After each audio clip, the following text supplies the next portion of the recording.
Olá, meus queridos, a paz do Senhor, Deus abençoe a todos. Nós estamos gravando uma série de vídeos a respeito do que a Bíblia não diz. Esse é o tema fundamental da nossa série de vídeos. A Bíblia não diz.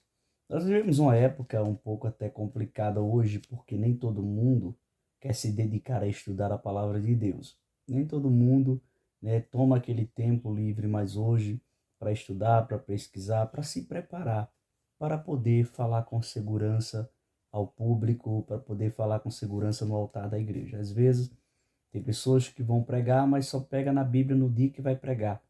E aí, às vezes, quando corre demais e não se dedica a tomar um tempo ali para o estudo da palavra e vai para YouTube, vai para vídeo de WhatsApp, Facebook, e ali vai ver o que algum pregador da atualidade falou, pega aquele pontozinho ali e ali elabora rapidamente uma mensagem e aplica no altar aquilo que o pregador falou.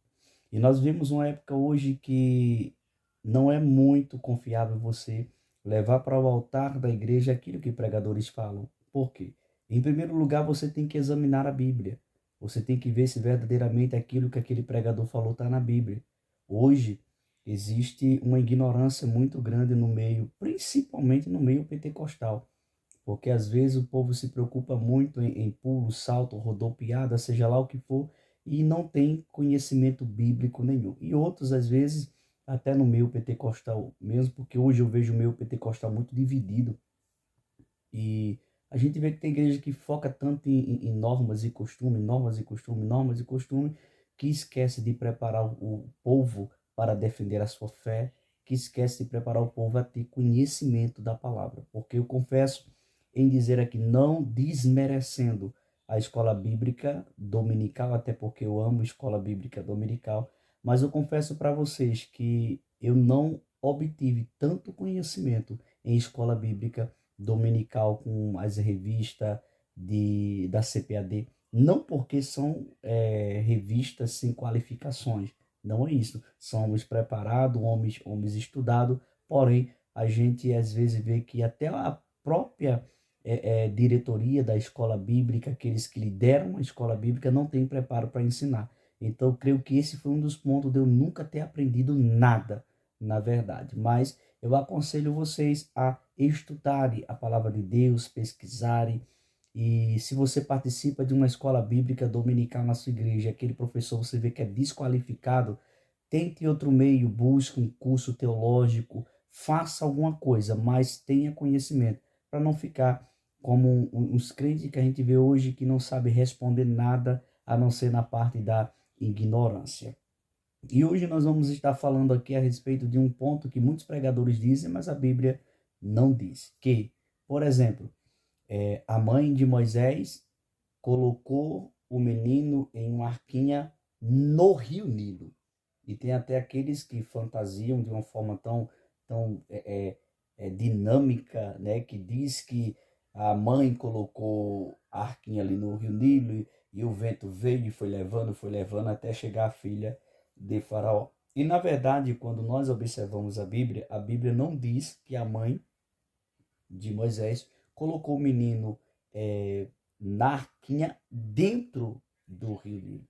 Mas a Bíblia fala que a arquinha foi feita, foi betumada, mas não foi colocada no rio Nilo. Que isso aqui eu já vi muitas pregações até que a geografia do rio era descida e Deus soprou um vento e fez com que a arquinha subisse. A gente vê cada falácia em altares de igreja e eu já cometi muitos erros em não pesquisar primeiro e falar aquilo que pregadores dizem sem que a Bíblia diga. Então, como é que está na Bíblia verdadeiramente? Será que a arquinha foi colocada no rio Nilo ou não? Então é sobre isso que eu quero falar. Pregadores dizem que sim. Mas o que a Bíblia diz? Porque o que prevalece não é a fala de um pregador, de um pastor, de um itinerante, de um estudioso, mas sim aquilo que a Bíblia diz.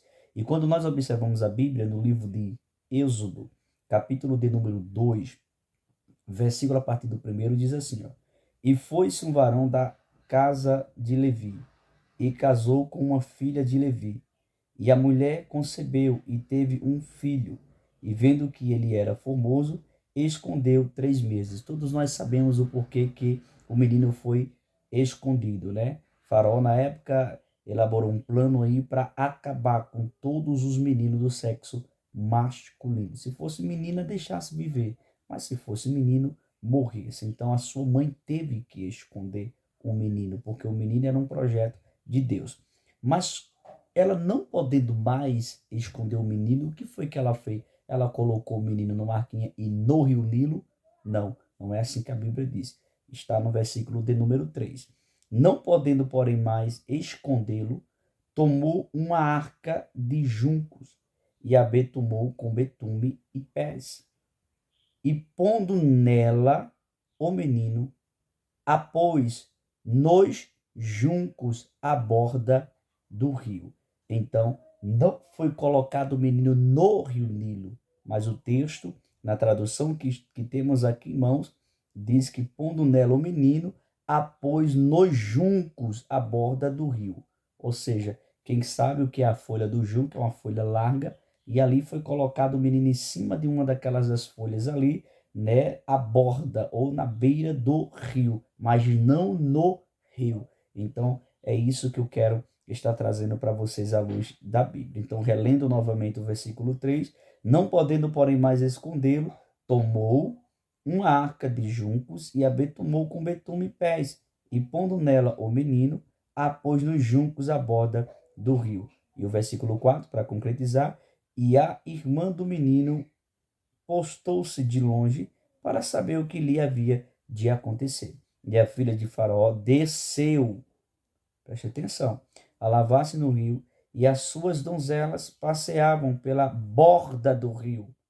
E ela viu a arca no meio dos juncos e enviou a sua criada e a tomou. Então, existem umas falácias, né, que a arquinha foi subindo e chegou até a filha do Faraó. Não, a arquinha foi colocada nos juncos, em cima do junco, à beira do rio, e não no rio Nilo, para sair flutuando. Isso a Bíblia não diz. Para fechar, mais uma vez relendo o versículo de número 3. Não podendo, porém, mais escondê-lo, tomou a arca de juncos e a betumou com betume e pés, e pondo nela o menino, a pôs nos juncos. Tá certo? Está aqui, nos juncos. Isso aqui é maravilhoso. A borda do rio. Na beira do rio. Tá bom? Deus abençoe. Deus te guarde. Deus te proteja. E saiba, estudar a Bíblia, conhecer a Bíblia, é o ponto fundamental para quem assume altar para pregar, para quem tem oportunidade